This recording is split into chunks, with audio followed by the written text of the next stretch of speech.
Saludemos a esta hora al estratega político para que hablemos precisamente del tema con el que empezamos hoy, Miguel Jaramillo Luján, de las elecciones en Venezuela. Miguel, bienvenido a Clickcasi, el poder de la información a un clic. Roger, con los buenos días para usted, para todo el equipo de Clickcasi, un placer saludarlos.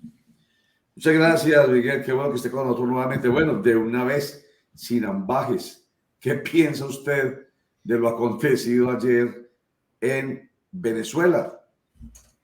Pues Roger, es definitivamente desconcertante, digamos que lo ocurrido anoche, digamos, durante una jornada electoral caracterizada por unas bocas de urna, digamos que reflejaban otra cosa durante un tiempo importante de campaña que no fue solamente el mes oficial que estableció el Estado venezolano. Conocimos de antemano el fervor venezolano, la forma en la que se había hecho una campaña o se desarrolló una campaña con tanta altura por parte de María Corina Machado, por parte de Edmundo González. Vimos la persecución por parte del gobierno venezolano a los electores venezolanos en buena parte del mundo, a los que apenas en un bajísimo porcentaje se les permitió votar.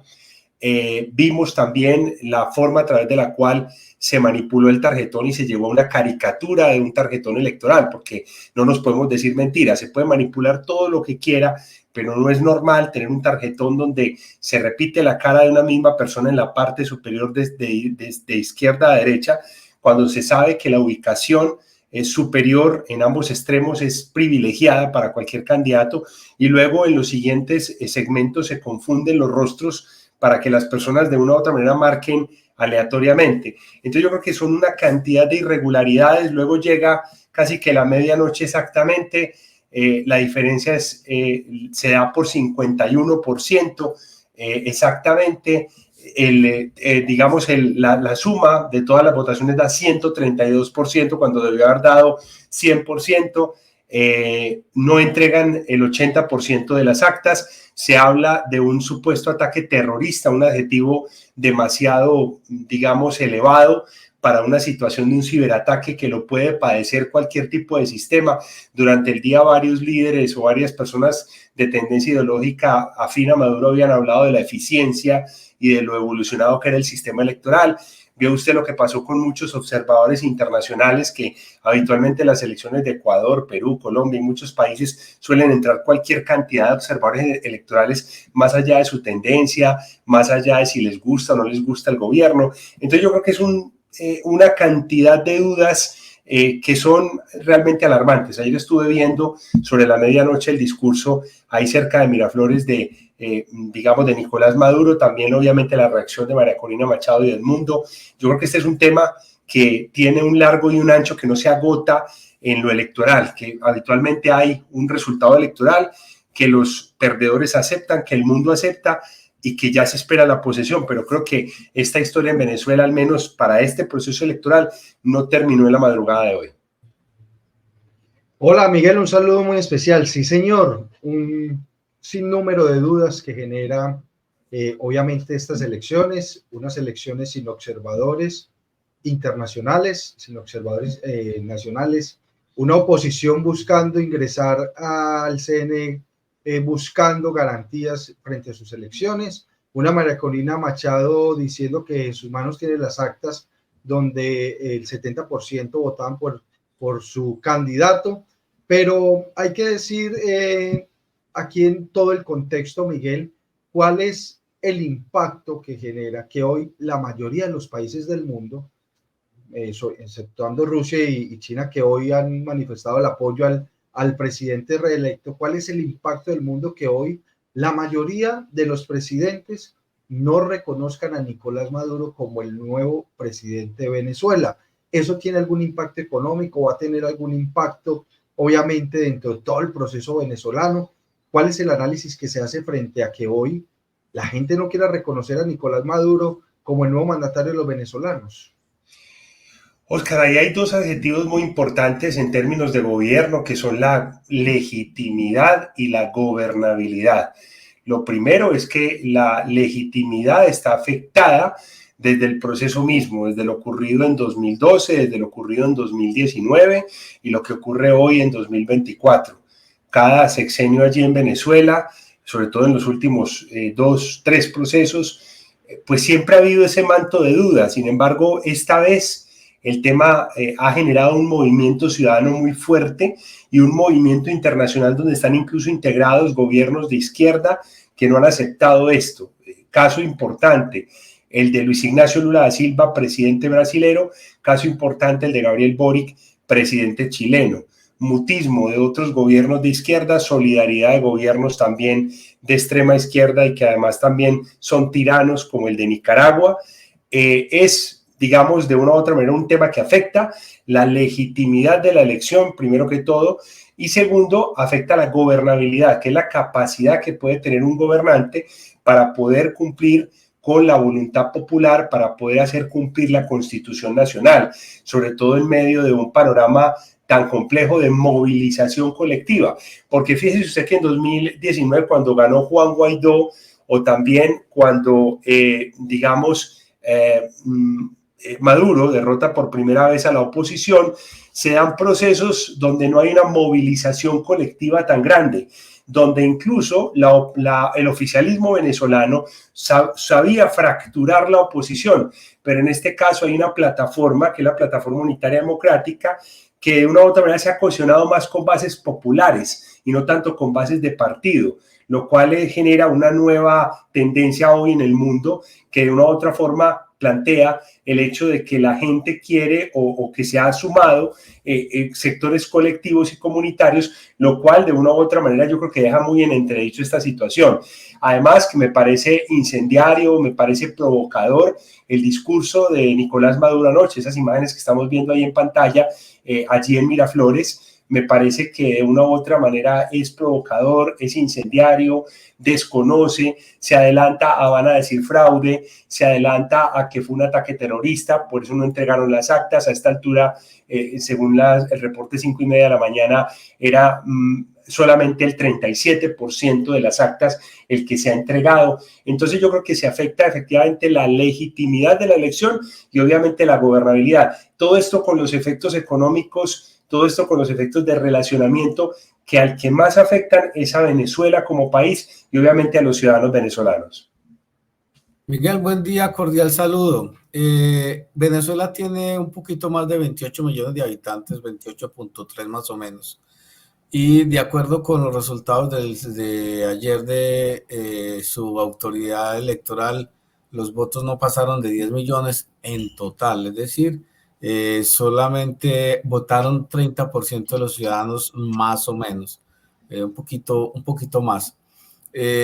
Sin embargo, lo que había en las calles parecía una situación desbordada.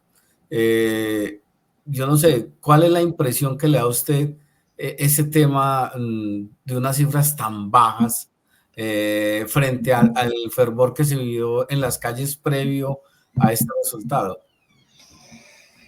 Javier, pues le queda a uno una sensación que es de profunda incertidumbre, sobre todo porque el censo electoral, como usted lo señala, pues plantea que está por encima de los, 20 millones de una u otra forma, y la votación o los porcentajes realmente no corresponden con muchas imágenes que logramos ver a través de las redes sociales de los ciudadanos, que eso me gustaría hablarles ahorita precisamente de los medios oficiales, porque los medios oficiales realmente reflejaban, era una verdad tendenciosa, era una verdad acorde a las necesidades del gobierno.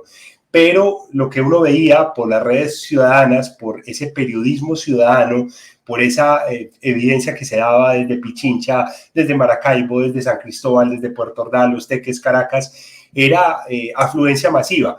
Asimismo, lo que pasaba con los venezolanos en el exterior, que finalmente se les habilitó la posibilidad de votar, pero con unas cifras irrisorias. Creo que las cifras eran entre 5 y 10% de muchos de los habitantes que tenían mayoría de edad, que estaban inscritos en sus embajadas y consulados en varios países de América Latina, principalmente Colombia, Panamá, Ecuador, Dominicana y Centroamérica, que son los destinos, digamos, que más han optado los venezolanos que han salido de su país pues es totalmente irrisorio. A mí me parece que es un proceso que genera demasiadas dudas en cuanto a la cantidad de votos, demasiadas dudas en cuanto a los porcentajes. El tema de las actas me parece delicado, la renuencia en muchos sitios a permitir que los testigos electorales pudieran entrar, me parece que es un tema que le quita mucha capacidad de maniobra al control electoral. Fíjese usted, cuando uno hace unas elecciones hoy en cualquier país de América Latina, uno de los temas más importantes es poder generar un muy buen sistema de control electoral que está conformado por testigos electorales interconectados con cámara, hoy ya con la posibilidad de transmitir en vivo. Eso lo permite la Constitución, por ejemplo, colombiana, ecuatoriana, panameña. La posibilidad de poder ingresar a los recintos 15, 20 minutos antes, la posibilidad de alternarse en el testimonio durante la jornada electoral y ya para el preconteo, y la posibilidad de estar luego en el escrutinio final para no obnubilarse en la celebración o en la derrota. Entonces, son un montón de temas que no se están dando y que le quitan mucha confianza a un proceso que luego fue abarcado por el CNE venezolano, se argumentó este ataque cibernético y luego se sale como 5 o 6 horas con un único boletín donde está el 80% escrutado y que ya es un tema irreversible. O sea, realmente yo estoy muy sorprendido y creo, como usted, que esos números pues podrían no coincidir con la realidad. Vamos a escuchar Miguel Jaramillo Luján, 2 segmenticos del discurso de Nicolás Maduro. Cínico, diría uno, y paradójico, porque precisamente en el primero habla de defender la voluntad de los venezolanos. Nicolás Maduro. En fascismo, en Venezuela, la tierra de Bolívar y Chávez no pasará, ni hoy ni nunca.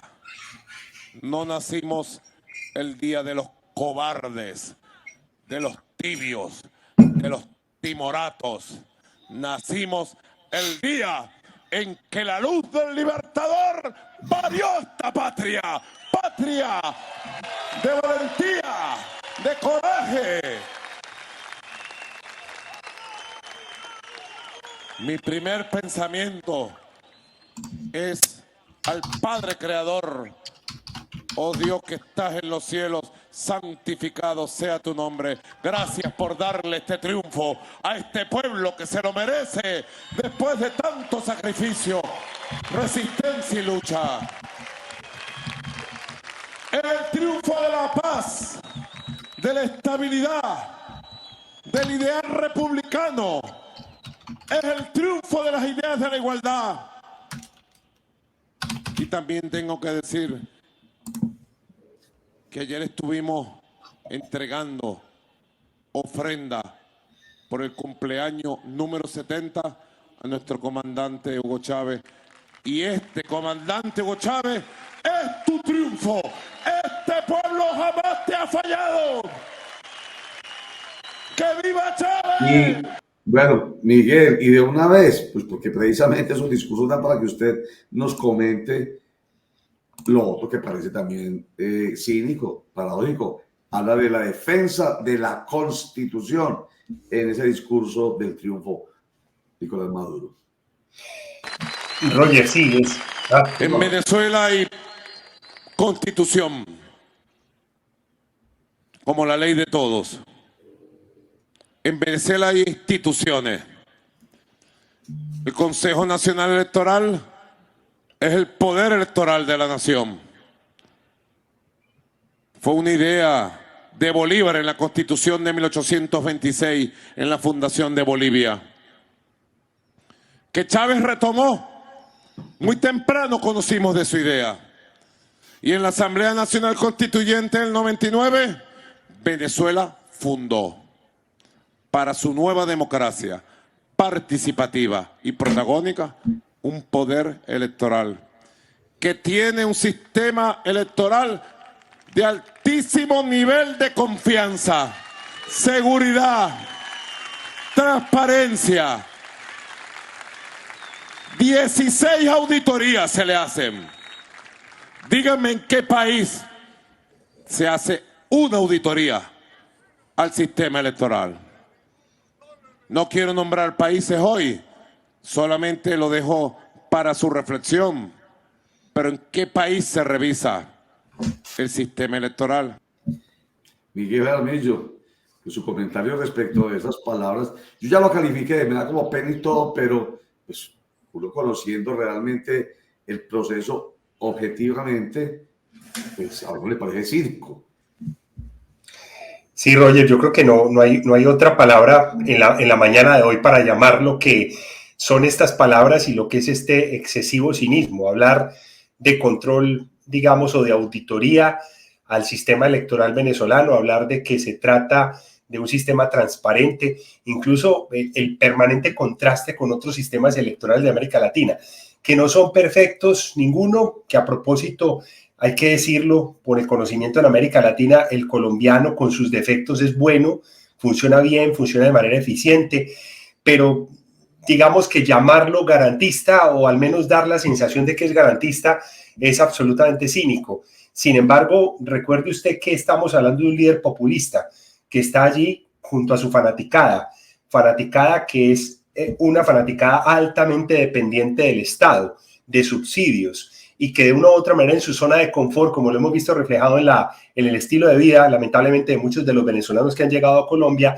pues le apuestan a un gobierno que lo sostiene y le sostiene su estatus, y que lo ha hecho así durante muchísimos años, acabando con el estilo de vida, con el esfuerzo, con muchos temas y muchos valores de grandes generaciones. Yo creo que lo que está ocurriendo en Venezuela hoy es una coyuntura de ilegitimidad, de ingobernabilidad, pero se está haciendo una gran herida al país. Ya son 2 décadas de grandes heridas, sobre todo en el modelo económico, en los valores, en lo que significa el Estado, en lo que significa de una u otra manera la constitución política, que es la que él cita, que citó Chávez en su momento con ese librito pequeño que suelen guardar en su bolsillo, pero que en la práctica es como usted lo dice, es cinismo puro, cinismo absoluto.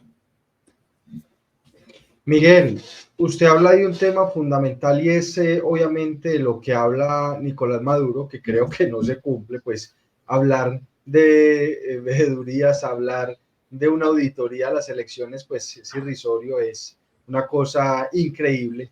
Pero acá el tema, Miguel, y vuelvo e insisto, es, bueno, en Venezuela va a seguir pasando esta dictadura y no va a existir poder humano quien demuestre que en realidad pueden ser unas elecciones fraudulentas, no hay un organismo internacional que pueda ejecutar algo frente a lo que está pasando en Venezuela. No sé, la verdad queda como esa sensación de que están solos los venezolanos frente a un proceso electoral como estos, que no hay quien en realidad pueda mirar si hubo o no, como se estaba anunciando, por ejemplo, que se estaban sacando las urnas de los puestos de votación para que no existiera conteo, que se cerraron puestos de votación para que la oposición no pudiera ejercer su derecho al voto. En fin, es decir, no hay nada que hoy pueda frenar una posible elección fraudulenta en Venezuela. Pues esa es la pregunta que se hace la opinión pública latinoamericana, venezolana, mundial en la mañana de hoy. Le llena uno de esperanza ver a María Corina Machado, a Edmundo González en la madrugada de hoy, precisamente 1 de la mañana de Venezuela, 12:40 de la noche Colombia, hablar de las mismas evidencias que se han señalado, ¿cierto? Que son evidencias totalmente fácticas, que no son sensaciones, que no es un tema de relato opositor, que no es un tema simplemente de que a mí me parece, no. Data mata relato. Y yo creo que en Venezuela la data mata el relato, mata el discurso, mata el populismo. Ahora es cómo la comunidad internacional va a rodear a Venezuela, cómo los venezolanos en el exterior van a actuar, cómo no caer en la trampa de la violencia, porque hay una narrativa por parte de Miraflores de que la oposición es una oposición violenta. Anoche mismo, esta madrugada, María Corina Machado decía también, hombre, nosotros no hemos sido violentos, aquí nosotros no hemos actuado en violencia. Entonces, el oficialismo venezolano reelecto de manera fraudulenta anoche quiere argumentar que hubo paz antes, durante y después, y que la violencia viene de la oposición. La oposición argumenta, y las evidencias sobran, de que la violencia, la persecución, la sangre, la agresividad, ¿cómo le parece a usted, María Corina, votando y las fuerzas militares ni siquiera saludándolas? ¿Cómo le parece unas fuerzas militares deliberantes, unas fuerzas militares con simpatías políticas, unas fuerzas militares tomando partido, ni siquiera de la más mínima cortesía? Entonces, eso es una vergüenza. Una vergüenza también, ayer lo estuve analizando, son los medios oficialistas venezolanos, presentadores, analistas, periodistas, haciendo cualquier cantidad de análisis y elucubraciones donde no se permite el más mínimo viso de hablar de la oposición, de siquiera mencionarlo. Yo me di a la tarea de escucharlos más o menos una hora y era un tema insoportable. De verdad que es un bombillo de alerta para los medios oficialistas en todos los países en general, porque canales de televisión, radios, etcétera, que dependen de los gobiernos, y Roger, y ustedes sí me entienden porque además han trabajado en muchos de estos medios, necesitan independencia, necesitan peso y contrapeso, y así como pasa en los medios de comunicación, pasa en los estados. La alternancia del poder es la que impide que los gobiernos huelan mal, que los gobiernos o que los seres humanos en su condición se instalen en los gobiernos y empiecen a corromperlos. Por eso la alternancia es necesaria y el contrapeso es fundamental, no solamente en el Estado, sino también en los medios de comunicación. Absolutamente de acuerdo, Miguel Jaramillo Luján. Usted sabe que eso es de parte de nuestro discurso permanente, pensando siempre en un periodismo respetable y responsable. Ese, el que precisamente permite el fortalecimiento de la democracia, que entonces en el caso que estamos analizando con usted, en el de Venezuela, pues obviamente no se da porque no hay democracia. María Corina Machado, precisamente, usted la menciona, escuchémosla. Que Venezuela tiene un nuevo presidente electo y es Edmundo González. Sí.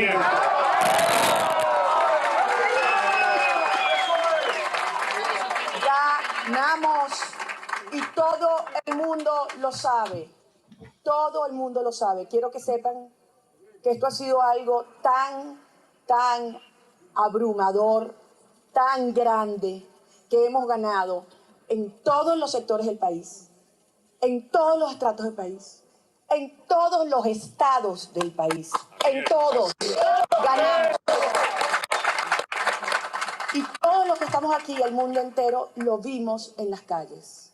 Sabemos lo que hoy pasó. Y déjenme decirles algo. Hemos estado asegurándonos que toda la información de este proceso se recogía y se reportaba. Desde temprano en la mañana habían 3 sondeos a boca de urna independientes y autónomos que comenzaron a dar resultados contundentes, impresionantes. A lo largo del día también con los quick count o los conteos rápidos, fuimos monitoreando cómo iba la participación, hora a hora. Esto es una participación histórica. Así era para el mundo lo que plantea María Corina Machado. Eso ya es irreversible definitivamente, Miguel. Es irreversible. Yo trato de compararlo mucho con lo del 2019 y lo del 2012, sobre todo porque le queda una gran frustración de lo que pueda pasar ahorita. Ahorita lo decía Oscar Mario, ¿qué hacer? ¿Qué puede pasar? Hoy yo creo que hay una comunidad internacional volcada desde hace varios días con la participación de varios gobiernos de izquierda que le están diciendo a Maduro, hey, ojo, pilas, tiene que haber garantías, tiene que haber garantismo, lo que técnicamente se llama garantismo, para que esto pueda dar unos resultados que sean realmente convincentes. Hay una comunidad venezolana allá que no depende de partidos que puedan ser fracturables por la oposición. Hay un par de líderes, el que se pudo escribir en el tarjetón y la que está detrás de todo, que es María Corina Machado, que reflejan un carisma y un estilo muy distinto al que pudo haber representado Guaidó o Radonsky. Entonces, de una u otra manera, en las comparaciones, yo creo que vamos a tener tela que cortar para rato. Hoy va a ser una jornada supremamente fuerte a nivel de Venezuela y a nivel mundial. Vamos a ver cómo actúan los gobiernos, vamos a ver cómo actúan los líderes. Ayer vimos cómo salían del closet varios supuestos demócratas, no solamente en Colombia, sino en América Latina, respaldando soslayadamente muchas de las acciones del gobierno de Miraflores. Yo no sé, realmente no me atrevería a decir cómo pudiera ser una salida a esta situación en Venezuela, porque de todas maneras la autonomía de un país no se puede violar simplemente con un intervencionismo, y le pido a Dios que esto no vaya a ser un tema que lleve a la violencia o a las vías de hecho, porque lamentablemente también en 2019 y en 2012 pasó, hubo muertos, hubo destrucción, como lo señalaba anoche mismo Maduro, lamentablemente advirtiendo la situación de que ellos también están preparados. Vimos lo que pasó en el Táchira, donde incluso una persona falleció según reportes de los ciudadanos. A mí me parece que esos reportes de los ciudadanos han servido mucho para poder transparentar muchos de los temas que son totalmente reales y que la cámara no miente, como dicen por ahí. Miguel, lo invito a que hagamos un análisis sobre la reacción internacional, obviamente incluyendo a Colombia y quitándole un poco de otros estufillos que hay. Como usted le dice, ayer salieron unos del closet, pero también los otros que están siempre atentos a cualquier situación con Venezuela y que se relacione con este país, también salieron a señalar cosas que ni siquiera habían pasado. El Departamento de Estado de Estados Unidos no rechazó, sino que dijo, tengo serias preocupaciones. Lula le pidió a Maduro, por favor, sea transparente. Boric le pidió a Maduro, por favor, sea transparente.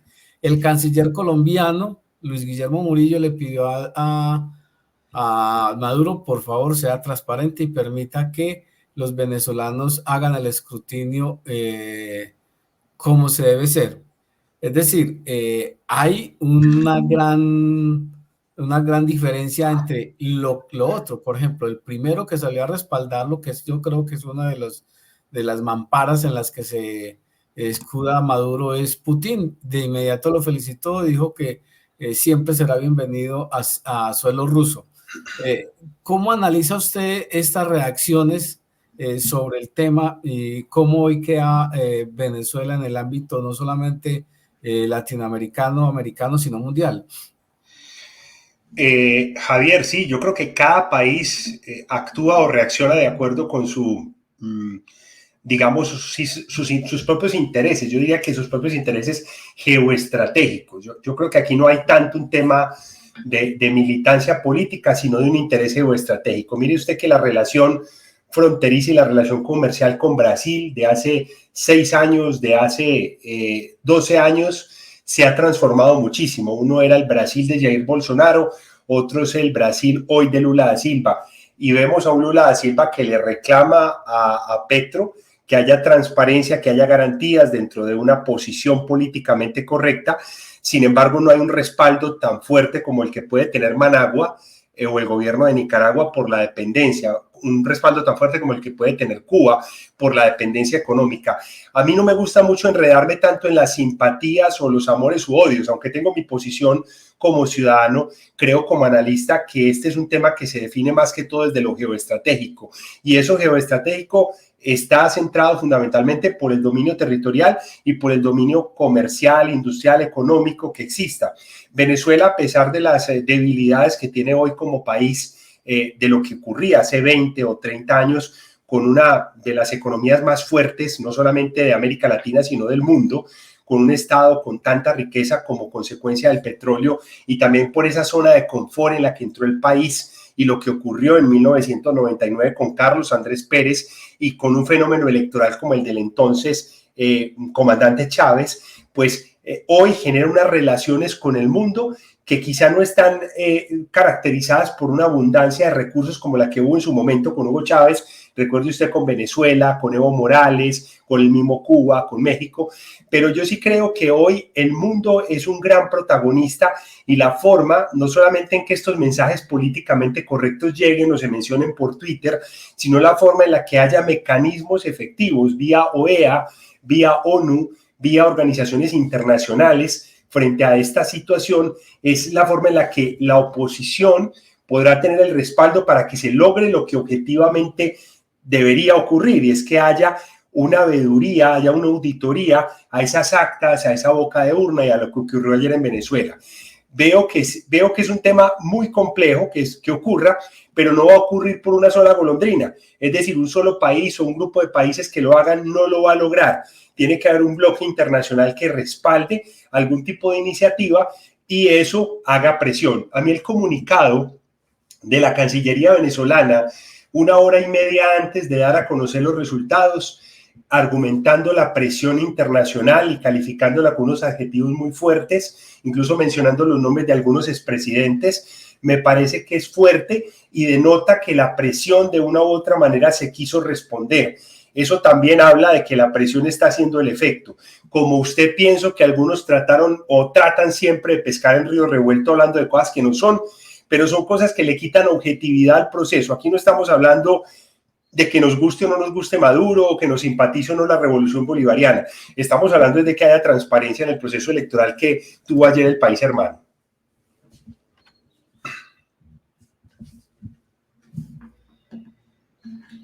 Oiga, Miguel, qué pena, Roy. Adelante, Oscar.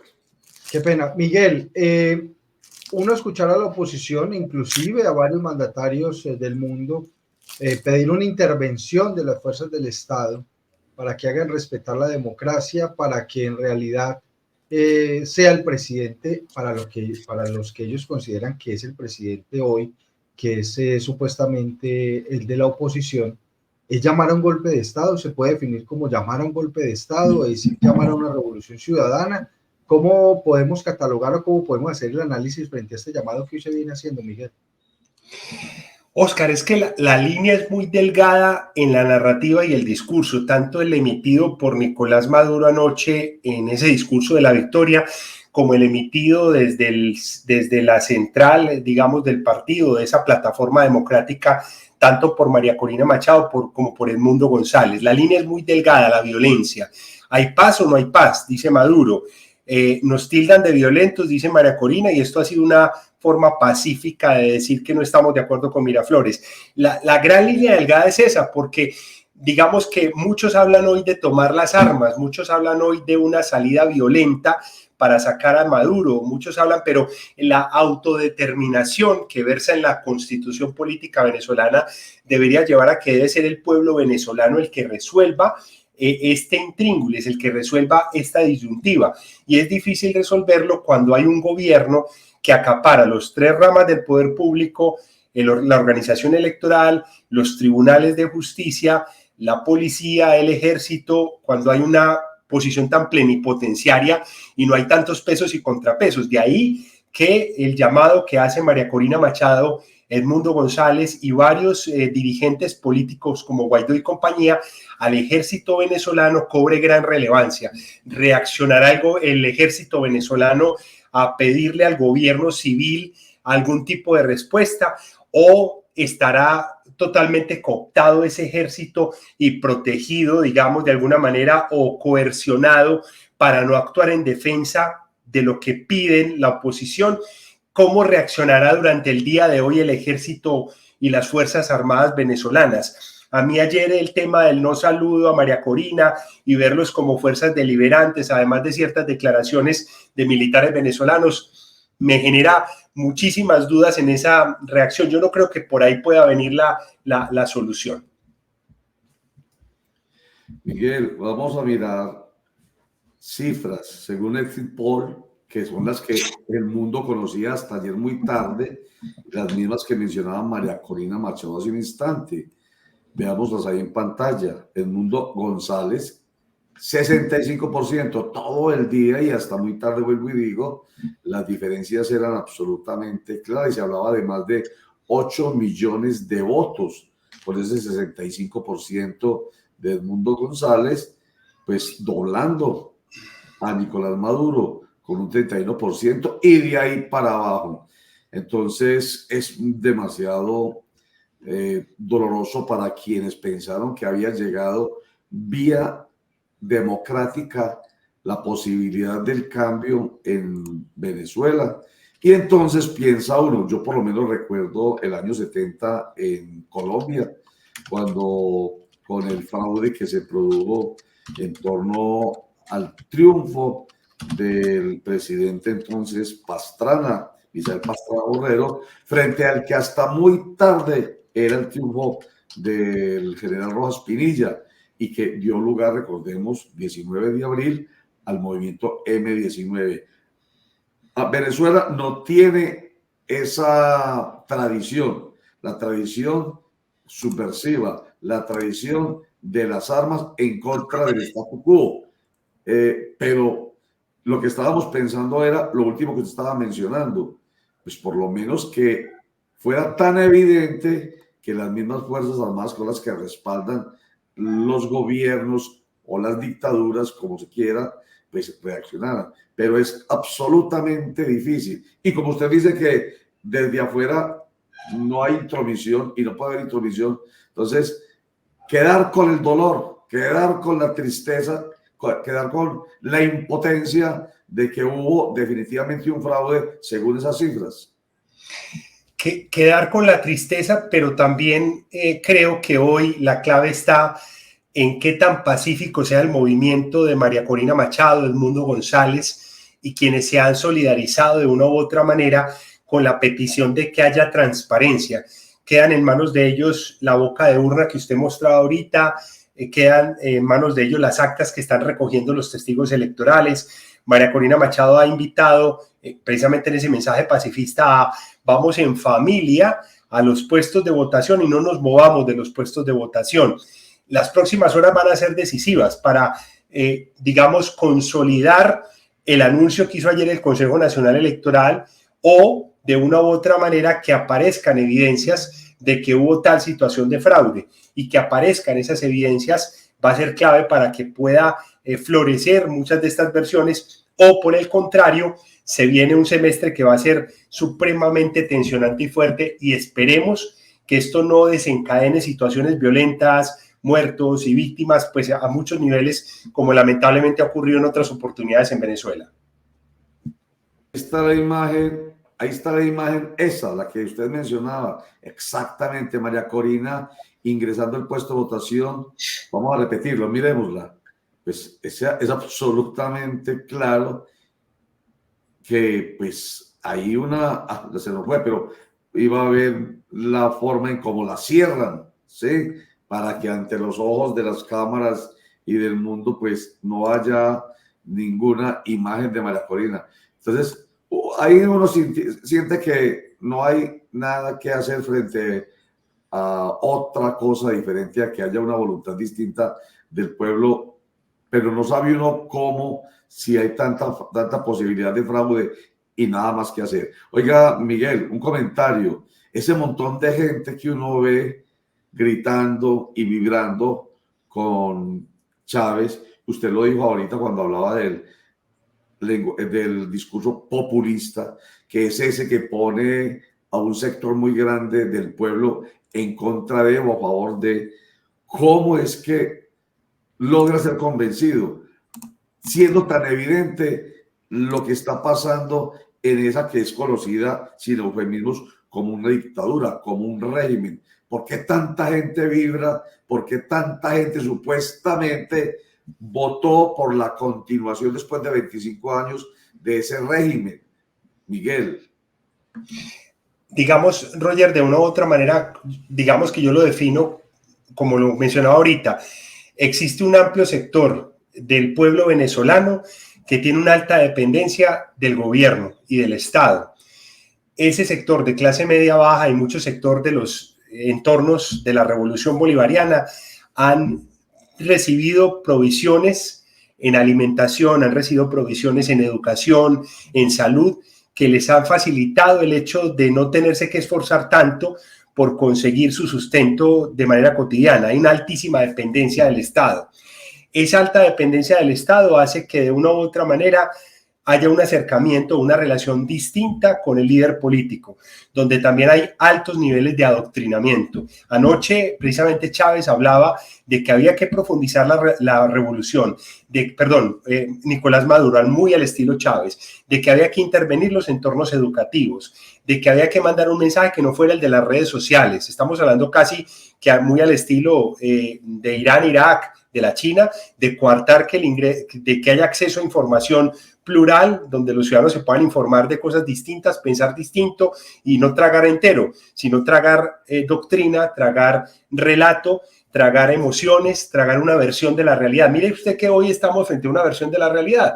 El que quiera creer en chavismo, cree en chavismo. El que quiera creer en la oposición, cree en la oposición. No hay alternativas para tener puntos grises de poderse hacer preguntas, sobre todo frente al sistema de transparencia. Entonces, la polarización excesiva a la que llevan estos regímenes dictatoriales lleva a que las personas solamente puedan sentir amor o odio por uno u otro extremo. Y eso es un poco lo que uno siente por lo que hemos vivido en Venezuela, en Cúcuta, en varios lados y en mismo Colombia, que tienen las personas que hacen parte de muchos de estos sectores que hoy siguen simpatizando con el chavismo y con Nicolás Maduro. Perfecto. Miguel Jaramillo Luján, estratega político, muy claro, nos ayuda a entender usted mucho. Seguiremos muy atentos y si toca, lo molestamos esta semana a propósito del devenir de esta decisión que pone nuevamente durante 6 años a Maduro, Nicolás Maduro, en el gobierno venezolano. Miguel Jaramillo, mil gracias por estar con nosotros en Clickracia, el poder de la información a un clic. Roger, un feliz día, una feliz semana para todos. Gracias. Gracias, señor, muy amable.